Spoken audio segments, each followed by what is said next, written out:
But people have to understand what resonates with black men when you represent strength. Why do black men respond to Minister Louis Farrakhan? It is strength, not weakness. Now, you can say it's policy, you can say it's crazy, but if I need to understand the psychosis of the individual to understand why they might vote someone in order for me to reach them. So we're talking about how to reach them. I remember in 2016 telling Hillary Clinton to her face, you have a black male problem. Where are your black male surrogates? Well, what about the CBC? I said, no. Why? I said, where are the black men? You must send black men talking to black men because we have a different conversation with one another. That's their failure. And so if you don't do that, then you are going to lose. Stacey has a great platform, but she needs black male surrogates out.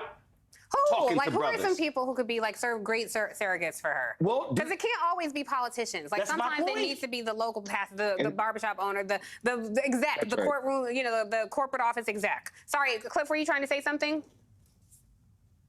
No, I think Roland's got an excellent point. You know, I think, you know, there's been a whole thing talking about Herschel Walker and how he can't tell the truth and how much he lies.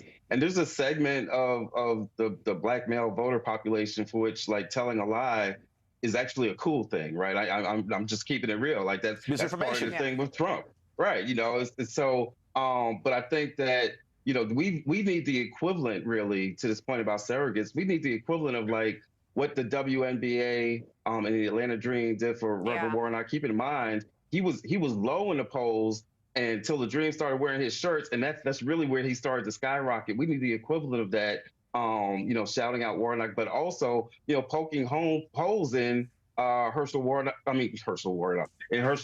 you know, to really have him be as ridiculed within black male circles as, like, Dr. Oz is being ridiculed in Pennsylvania for his predate or whatever. Like, we need that kind of strategy, and we need those kinds of surrogates that can really point that out. I think people like Cedric and some others, like, we need, if every black male comic just had a routine on Herschel, I think that would be enough right there. But it's not just Georgia. It's Mandela Barnes in Wisconsin. It's Sherry Beasley, North Carolina. It's Denny's in Florida. There has to be a strategy, and I'm going to keep saying it again. If you're not spending money on black-owned media and you're not listening to black people in the Democratic Party, and let me look in the camera, white strategists who are controlling the money, you keep trying to chase those suburban voters, you're going to lose big. And so put the money where the people are. All right.